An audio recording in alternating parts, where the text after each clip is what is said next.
Rais wa Palestina Mahmoud Abbas ametangaza siku 3 za maombolezo kufuatia shambulio baya la anga lililofanywa na jeshi la Israel katika hospitali moja huko Gaza na kuua takriban Wapalestina 500. Kundi la Palestina la Hamas lilitaja kulengwa na mashambulizi ya wanajeshi wa Israel katika hospitali na kuyaita mauaji ya halaiki. Taarifa ya shirika la ukombozi linasema, hapa nainukuu: "Kinachofanyika ni mauaji ya halaiki. Tunatoa wito kwa jumuiya ya kimataifa kuingilia kati mara moja na kukomesha mauaji haya. Ukimya haukubaliki tena." Mwisho wa kunukuu. Mamia ya watu walikuwa wakitafuta hifadhi katika hospitali ya Al-Hilal wakati Israeli ikikamilisha shambulio hilo. Taarifa iliyotolewa na Wizara ya Afya huko Palestina inaeleza kuwa takriban watu 361 wa Palestina wamefariki dunia kutokana na shambulio la anga linalotekelezwa na Israel katika ukanda wa kaskazini mwa Gaza, huku takriban watu 13,000 wamejeruhiwa kutokana na mashambulizi hayo.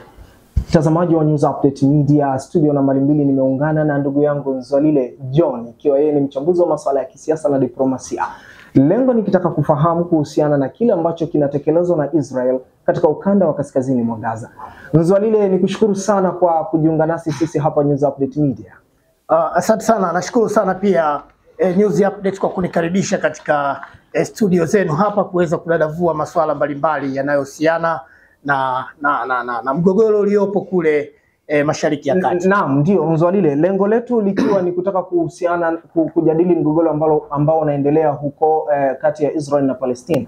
Vita hivi tayari vinaanza kuleta athari katika ile ardhi ambayo vinapiganwa vita hivi. Pengine labda wewe kwa kuwa ni mchambuzi wa masuala ya kisiasa na diplomasia, tunaona kunaweza kuwepo kwa athari zozote katika nchi ambazo zinaizunguka ukanda huo, pengine hata nchi za Afrika? Kwanza niseme kwamba vita hizi zinazoendelea ni mwendelezo wa dunia kuwa na migogoro katika kipindi cha muda mrefu sana, na nikuambie tu kwamba pamoja na migogoro ambayo inakuwepo, huwa kuna sababu za muda mrefu za kuibuka kwa vita na kuna sababu za muda mfupi, yani kuna triggers ambazo zinasababisha vita itokee.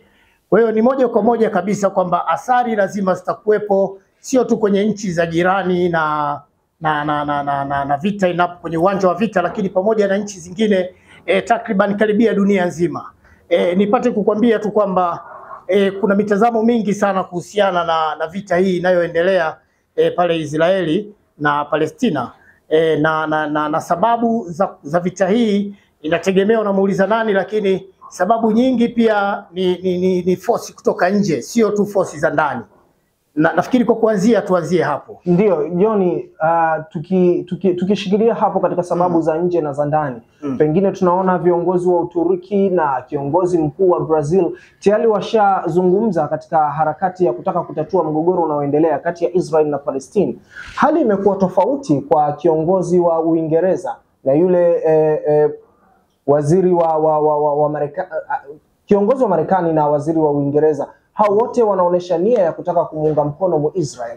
Hii inaleta picha gani ikiwa kiongozi mkuu wa Uturuki na Brazil wanafanya jitihada za kutaka kutatua mgogoro unaoendelea pale, lakini Marekani na Uingereza wana support Israel? Na ndio maana nilianza kwa kusema kwamba dunia imekuwa ni dunia ya migogoro. Kinachoendelea pale Israeli na Palestina ni kama tu sababu ya muda mfupi ya kuendeleza kuchochea mgogoro uliopo katika dunia hii. Ikumbuke bado hatujatulia, bado kumekuwa na vita ikiendelea kati ya Urusi na pale Ukraine.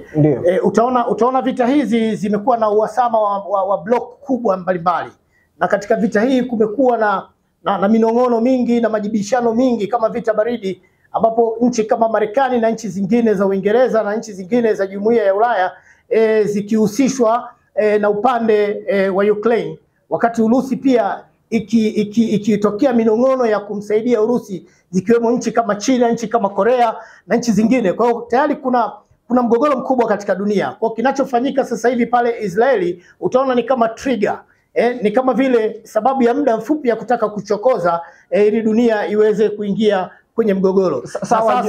Sawa John, komea hapo. Ningependa kufahamu ama mtazamaji hivi sasa wa News Update Media angependa kuelewa kuhusiana na kile ambacho mashirika ya ndege ya Mashariki ya Kati tayari yashaanza kusitisha safari zake kuelekea Lebanoni na hata katika nchi za Uturuki.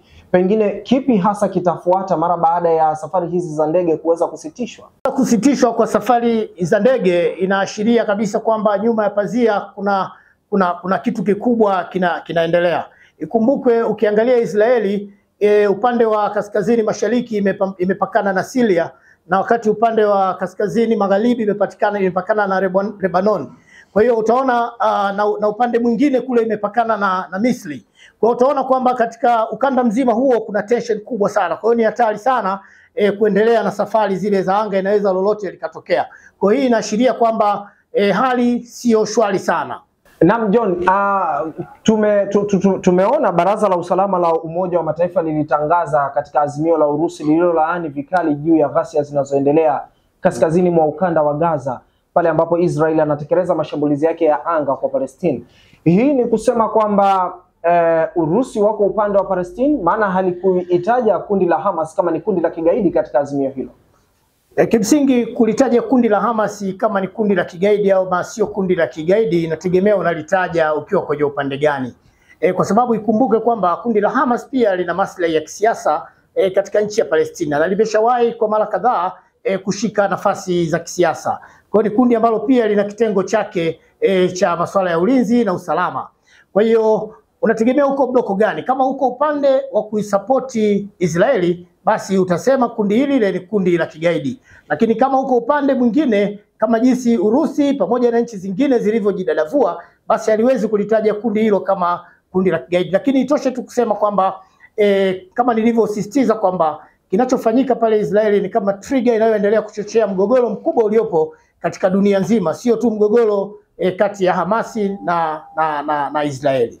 Sawa. Johnny, tumeona Tanzania imetoa tamko kuhusiana na ghasia zinazoendelea pale kati ya Israel na Palestine kupitia Wizara ya Mambo ya Nje na Umoja wa Afrika Mashariki. Wamelaani juu ya kile kinachoendelea. Wewe ni mchambuzi wa masuala ya kisiasa na diplomasia za nje ya kimataifa na hata ndani ya Tanzania. Hii inaleta maana gani labda kwako wewe kama mchambuzi? Kwanza lazima ufahamu historia ya nchi yetu ya Tanzania. Mara nyingi kunapokuwa na migogoro, Tanzania imekuwa ni nchi ambayo haifungamani na upande wowote, lakini imebaki kuwa ni nchi ambayo inatetea haki na nchi ambayo ina ustaarabu na utamaduni wa kuwa na amani. Kwa hivyo Tanzania imeendelea kuwa na msimamo wake huo, na ikumbuke kwamba Tanzania bado ina mahusiano mazuri na nchi zote duniani, ikiwa pamoja na Israeli pamoja na nchi zingine. Kwa hiyo si mbaya sana, sio ajabu sana Tanzania kutoegemea upande wote, lakini inalaani yale matendo ambayo yanaonekana ni matendo yanayovunja haki za binadamu na matendo ambayo yanaonekana ni kwamba sio sawa kwa haki na amani ya dunia. Hata hivyo, baadhi ya mashirika ya kimataifa ikiwemo shirika la chakula duniani WHO imeonyesha kulaani vikali shambulio la anga la Israel kwenye hospitali hiyo kaskazini mwa Gaza. Rais wa Uturuki Recep Tayyip Erdogan na Rais wa Brazil Luiz Inacio Lula da Silva wamezungumza kwa njia ya simu kujadili hali ya maendeleo na namna ya kutatua mzozo unaoendelea baina ya Palestine na Israel. Hali ni tofauti kutoka nchini Marekani ambapo rais wa nchi hiyo Joe Biden hii leo anafanya ziara ya mshikamano na nchi ya Israel kufuatia mashambulizi ya Hamas, huku waziri mkuu wa Uingereza Rishi Sunak akitoa wito kwa Israel na Misri kufungua kivuko cha mpaka ili kuruhusu misaada. Sambamba na hayo, shirika la kusaidia watoto duniani Save Children linadai kuwa mtoto mmoja huuawa huko Gaza kila baada ya dakika 15 katika mashambulizi ya anga yanayoendelea kutekelezwa na Israel. Shirika hilo laonya juu ya mashambulizi hayo, na hii ni kutokana na raia nchini humo kukosa maji safi na salama na kulazimika kutumia maji machafu kutoka kwenye visima. Hapa analazimika kurudi kwa mchambuzi wa masuala ya kisiasa na diplomasia. Sawa John, shirika la kusevu watoto la dunia limezungumza kwamba ni mtoto mmoja hufariki dunia kila baada ya dakika 15 kutokana na mashambulizi ambayo yanatekelezwa ya Israel ya anga hayo pale Palestine, na tayari yashazungumza kuhusiana na hali ya usalama ambayo haipatikani pale Palestina kutokana na ukosefu wa maji safi na salama na kupelekea baadhi ya wajamii kutumia maji machafu. Labda pengine vita hii inaweza ikatuletea mlipuko wowote wa ugonjwa ambao unaweza kusumbua dunia.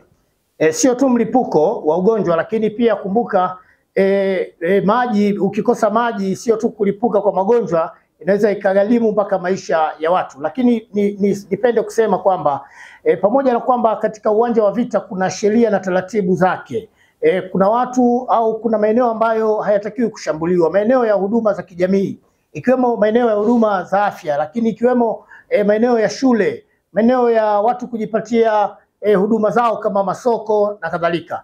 Lakini kinachoendelea katika vita kati ya Palestina na Israeli, utaona kwamba vita ile inakuwa haina macho, yani imekuwa vita kipofu, inapiga watoto, inapiga wakina mama. Kwa hiyo hili ni jambo la kuangaliwa, na huu kinachoendelea bila shaka kinahusiana kabisa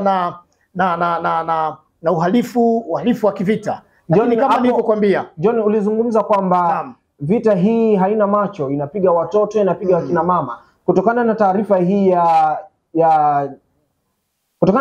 hii ya shirika la kusevu hawa watoto la ulimwenguni likieleza kwamba mtoto mmoja hufariki kila baada ya dakika 15. Pengine wanachokifanya Israeli ni kuua nguvu kazi ijayo. Tunatambua kwamba mtoto ni nguvu kazi ya kesho, ni taifa la kesho. Wanachokifanya Israeli ni kumaliza vita mapema hivi karibuni. Nimemsikiliza aliyewahi kuwa waziri mkuu wa Israeli kabla ya Netanyahu akihojiwa na vyombo vya kimataifa. Yeye alichosema ni kwamba anavishtumu vikosi vya Hamasi kuwatanguliza wakina mama na watoto kama kinga ili kusudi wasipigwe. Kwa hiyo anachosema ni kwamba hataki kuulizwa maswali ya kijinga, wao wanapiga chochote kilichoko mbele ili wakampate adui.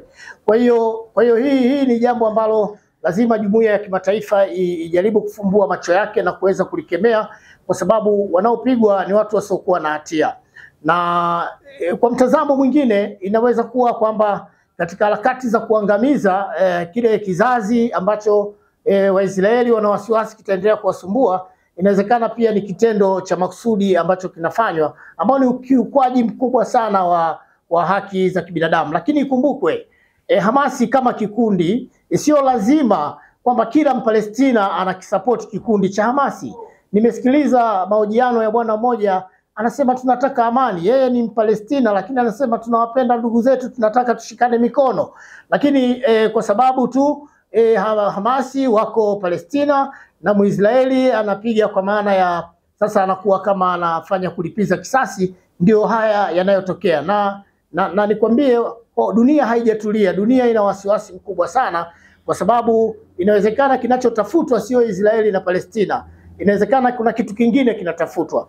Najaribu kuangalia, kumekuwa na vita baridi sana kati ya nchi za Irani na nchi za ukanda wa Marekani. Kwa hivyo najaribu kufikiria kama Irani ataamua kuingilia vita hii, basi inaweza kuwa inatafutwa justification na Marekani ya kumpiga Irani. Ukimpiga Irani, Irani ana marafiki zake na block zake. Lakini kumbukwe mtu kama rais wa Urusi ameshasema kwamba kinachofanywa na Israeli hakivumiliki. Tafsiri yake ni nini? Ukimpiga mtu anayemsaidia Palestina, maana yake unakuwa umefanya justification kwa Urusi pia kuingia kwa gia ya kusaidia.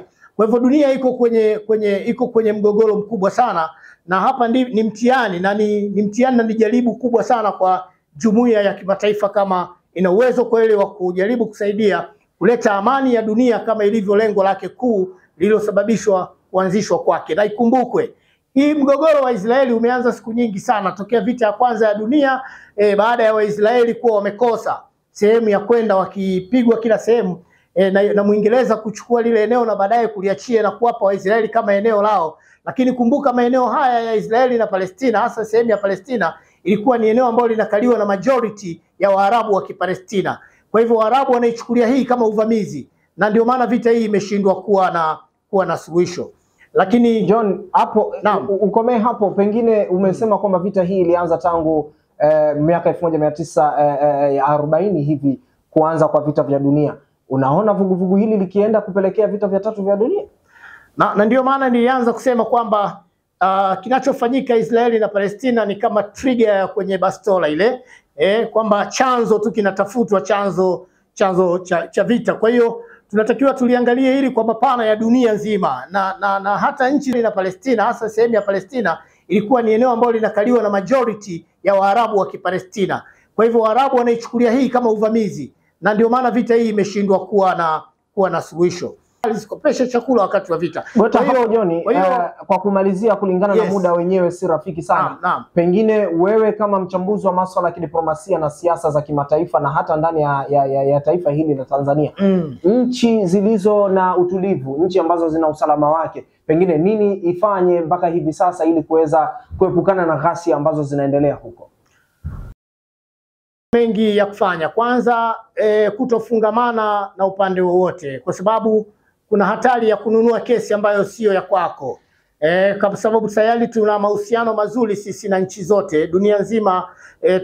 Tuna balozi zetu kila kona ya dunia hii, na nchi zingine zenye amani pia zina balozi zake, manake zina mahusiano mazuri, zinasaidiana katika nyanja za kiuchumi, nyanja za kijamii, mashirika mbalimbali, nyanja za kielimu. Kwa hiyo niseme kwamba nchi zinatakiwa kuwa na, nchi kama international persons zinatakiwa kuwa na hekima na busara, zisifungamane na pande zozote, lakini ziendelee kuhimiza katika usuluhishi zaidi kuliko mapigano. Asante sana John Nzalile. Kulingana na muda, naomba tukomee hapa mazungumzo yetu haya, na tutakutafuta wakati mwingine ambao tunahitaji mchango wa mawazo yako kuhusiana na hili. Nashukuru sana News Update kwa kazi kubwa mnaoifanya kuhabarisha dunia na taifa kwa ujumla. Mungu awabariki sana. Amina sana. Amen. Wakati haya yanajiri, balozi wa Palestina nchini Uingereza Hussam Zomlot ataka mahakama ya kimataifa ya uhalifu ICC kuchunguza uhalifu wa kivita unaoendelea huko Gaza. Amezungumza hayo katika mkutano wa waandishi wa habari katika mji mkuu wa Uingereza hapo jana, huku akisikitishwa juu ya athari ya mauaji ya kivita na kusema kuwa hii si vita dhidi ya Hamas bali na watu wa Palestina. Asante kwa kuendelea kufuatilia News Update Media. Mimi ni Rashid Mlawa.